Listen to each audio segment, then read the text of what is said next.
Renewed calls today from Indigenous leaders and families to disband the Thunder Bay Police Service. Good evening and thank you for joining us. Anishinaabe Nation and the families of Jenna Ostberg, Corey Bileski, and Mackenzie Munoz are calling on Ontario's new Inspector General of Policing to disband the police service and its board. They say the recent arrests of former police chief Sylvie Hoff and police lawyer Holly Walborn are further evidence that the Thunder Bay Police don't deserve the public's trust. Lee Noonan has more. Jenna Ostberg, Corey Bileski, and Mackenzie Munoz all died in Thunder Bay, but their families say they don't trust the Thunder Bay Police to investigate the deaths of their loved ones. As a parent, we remember the day our child was born. And unfortunately for some of us here today, there's another day that we'll never forget, and that's the day our child was taken from us. The day we bury our child. Anishinaabe Nation and the Ostberg, Bileski, and Munoz families are calling on Ontario's Inspector General of Policing to disband the Thunder Bay Police Service and appoint a new police service to investigate the deaths. She was only 14 years old. She's gone. She was robbed of her life. So the investigation needs to continue, but not from the Thunder Bay Police. Julian Faulkner, lawyer for the families, says that the Thunder Bay Police Service lacks the two things needed to conduct a credible death investigation: trust and timeliness. Years are going by. Cases are being reinvestigated, case after case. Oh, and community trust. How are we doing with community trust? You would have to actually be blind to what's going on around you to trust the Thunder Bay Police Service with an Indigenous death. You would have to be blind. All three families say they don't feel their loved ones' cases have been taken seriously and that there's been a lack of communication from the Thunder Bay Police. We need to end racial bias and systematic racism. I had to do my own investigation because the Thunder Bay Police did not come to us.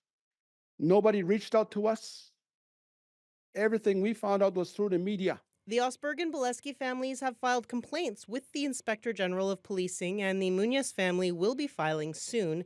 Inspector General Ryan Teschner is the first person to fill that role. His mandate went into effect just this month. Teschner does have the authority to dissolve the police service board and disband the police service if they do not comply with his directions. Teschner did not say whether he was considering disbanding the police service, but did say his office is reviewing the complaints. City Police Chief Darcy Fleury issued a statement saying that changing the police service and rebuilding trust take time, and he's promising to continue to work to achieve the closure the three families deserve. He'll speak to media on the issue on Tuesday. Lee Noonan, TBT News. Provincial NDP leader Marit Stiles and Kiiwetinoong MPP Saul Mamakwa raised the issue today during question period. They asked what the Ford government will do for Indigenous families and whether they'll provide police with the resources to properly investigate their deaths. Solicitor General Michael Kersner responded, saying each death is an immeasurable tragedy, but added that they'll be giving cities new police leadership time to build trust. Ontario and the Thunder Bay Police Administration have failed these families again and again and again. And not simply change the driver of the machine that is not working. Right. Speaker, the Munoz, Bileski, Ostberg families need support to get the investigations out of the hands of the Thunder Bay Police Service. I have seen the frontline officers that work hard with passion and commitment. These are people that love their community. Mr. Speaker, and I'll repeat it again, there is a new police service board. There is a new chief with good intentions to serve their community and to make sure that everyone has that right of accountability in their communities to feel safe. The province's Special Investigations Unit has cleared a Thunder Bay police officer of an alleged sexual assault in 2021. The SIU probe was launched in December after the OIPRD received a complaint from a woman who claimed the officer touched her breasts while she was being arrested for stealing pills. SIU Director Joseph Martino assessed the evidence and today announced that he found no reasonable grounds to believe the officer committed a criminal offense.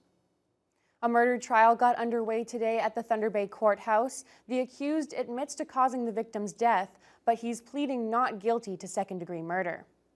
26-year-old Joseph Hubbard was arrested by city police in 2022 in connection to the stabbing death of 28-year-old John Rubin from Greenstone.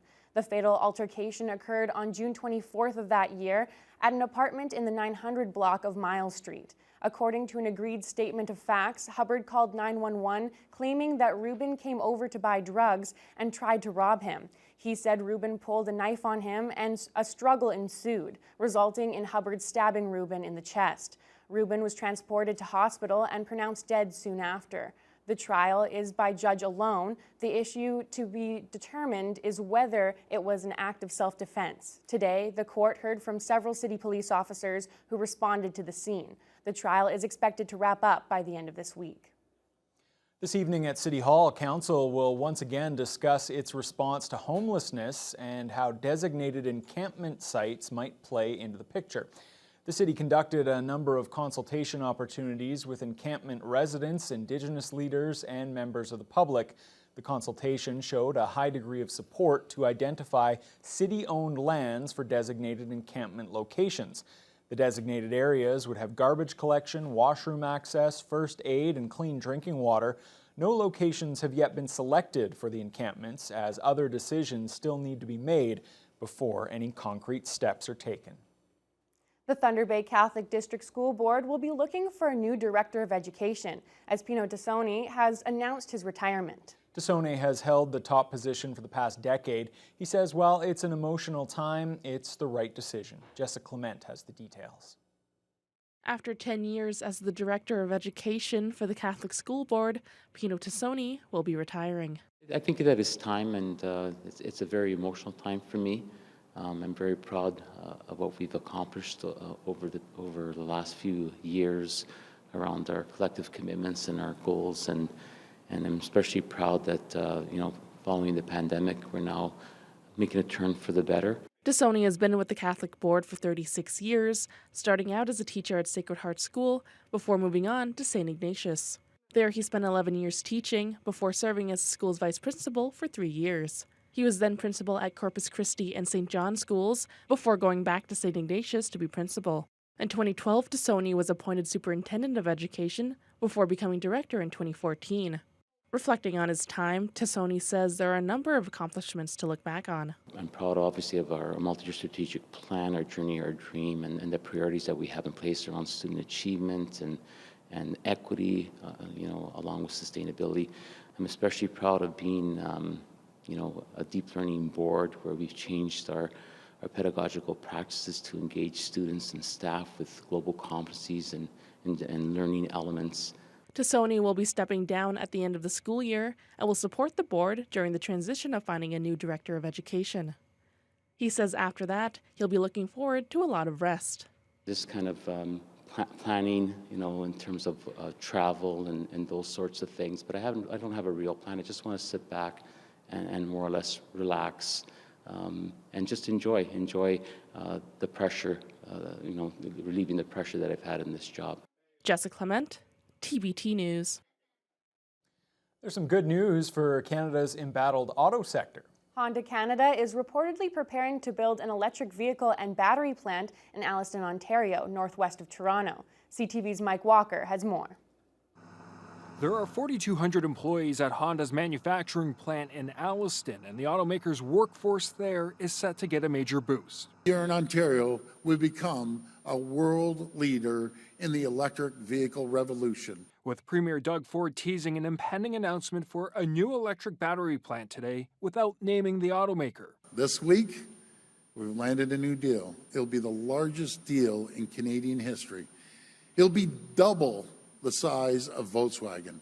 The Canadian press is reporting Honda is planning to build the electric battery plant near its manufacturing facility in Alliston, where it also plans to produce electric vehicles. The Economic Development Minister wouldn't confirm if the Premier was referencing Honda, but suggested a major deal is on the horizon. I want to acknowledge where the company is located, or where they're planning on locating. An EV battery plant from Honda would be the third in Ontario, following previous deals with Ottawa and the province with the Stellantis LG partnership in Windsor and the Volkswagen facility in St. Thomas, poised to open in 2027. We went from 0 to 28 billion in 3 years. And if the Premier, if his comments are correct, then next week we'll be announcing $43 billion in EV or a number in and around there. Honda's deal is expected to include capital commitments and tax credits. Well, what we've seen from Honda first is that for 4 decades they've invested incrementally in Ontario and Canada and in the supply chain here, never retreating.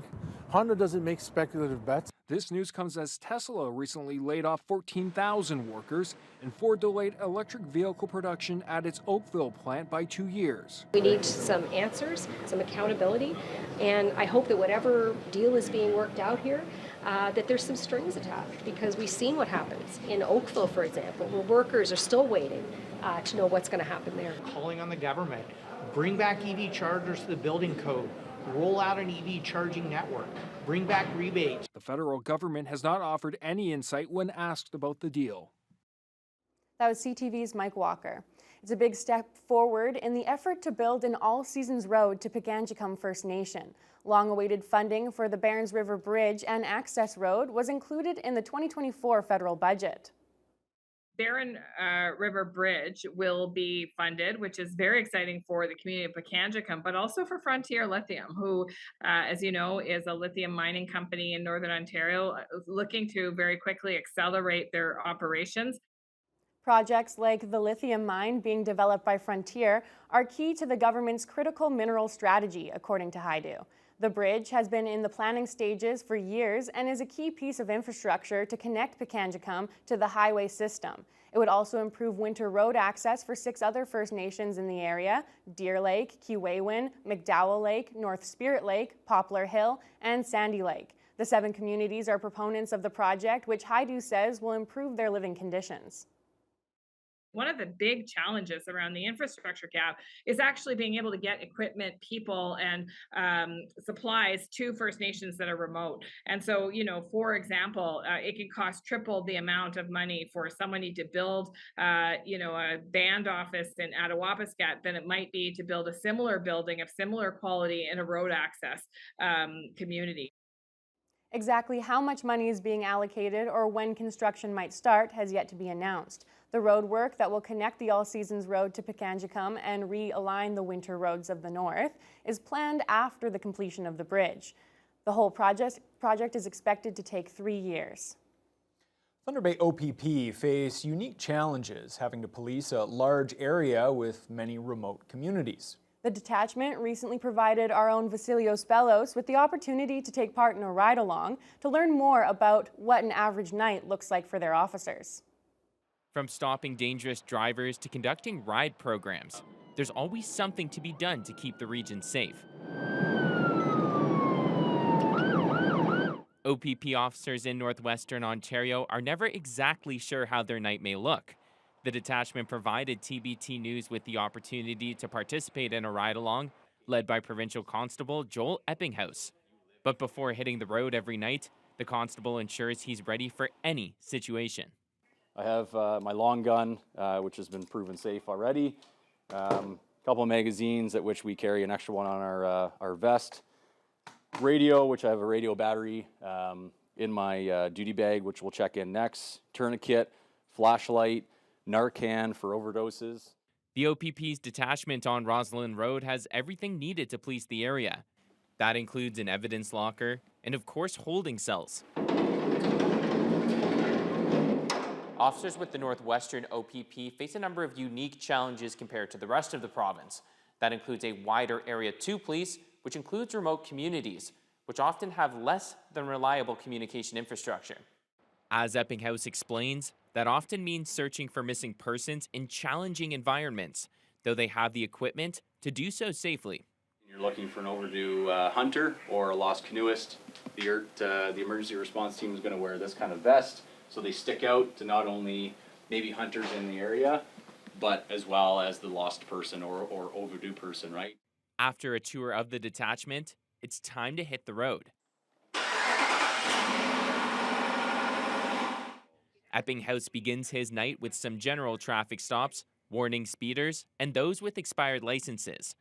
Thankfully, no drivers were under the influence during the stops, but that's when Eppinghaus received what might be a serious call.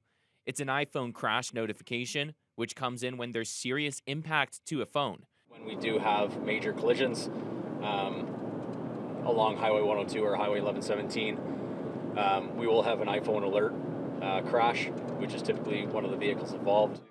Eppinghaus quickly jumps into action and makes the half-hour drive to where the notification came from. Upon arrival, it's found that there was no crash, and an individual had just broken their phone by accident. Though the lengthy drive out without any reliable communication, with cell service quickly kicking out, only proved the unique challenges Northwestern OPP officers face on a given night. While policing smaller remote communities brings these challenges, Eppinghaus says the gratitude from the public and knowledge of the positive impact he brings makes it all worth it. I really gained the experience with community service and community policing, and I think now coming to Thunder Bay and having these small little tight-knit communities, they recognize you when you're in the community, and you'll pull someone over. I pulled someone over the other day and on Dogleg Road, and they said, thank you for being out here, Vasilios Ballos, TBT News. Superior High School's newest stage production is going to be totally fetch, as it brings Mean Girls, the high school version, to its cafetorium stage later this week. The show is a musical adaptation of the 2004 film and will have audiences singing along to the catchy songs.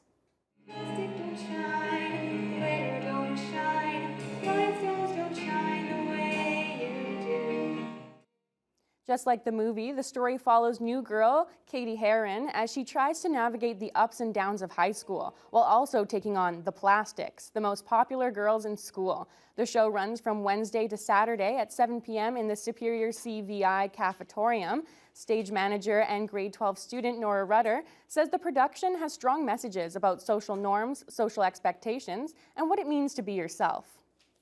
I think everybody should come see this show because not only have the cast and crew put in so much hard work, but it is generally a spectacular show. It is a super interesting story with a lot of talent behind it, and I think that it's something that's super important to see and very impressive with what we have done here. This has been a whole school-wide initiative. Our kids are very, very excited and are into this. The show is incredible. It's a really catchy musical with a powerful message, and our kids have gotten behind it right from the beginning and are excited to show the community our show later this week. Tickets for Mean Girls high school version can be purchased for $20 at Superior's main office. Proceeds from the production will be donated to Our Kids Count. I'm sure it's going to be a lot of fun for both the performers and the audiences alike. But Haley, stop trying to make fetch happen. I can only try so much. One of these days. All right, speaking of fun, Fiona, pretty fun out there if you had any outside activities today because the temperatures were just gorgeous. Absolutely incredible for this time in April. We topped out with a high of 19 Celsius. All right, it's not a record, but boy, it felt like it should be. We had an overnight low of -2. Wind chills started out at -6. That's quite the warm-up. But that was nothing compared to the winds. The winds actually started the day 2-3 kilometers an hour. That's practically calm. Around noon, they kicked up a notch, and in the last few hours, hitting 54 kilometers per hour. But it did come from the southwest, which is why we had those nice warm temperatures, despite mostly cloudy skies. To the west, there's a lot more cloud. Fort Frances had a near record high, a little bit cooler than Thunder Bay, but not by much. Up into Red Lake, we see mostly cloudy conditions, and they're currently at 12. Similar temperatures eastward into Kenora, Sioux Lookout, Armstrong, and Greenstone has seen some clearing. Yesterday, they hit a high of 2. Today, they topped out at this hour at 16 Celsius, and Sault Ste. Marie, mostly cloudy, and they're currently at 12.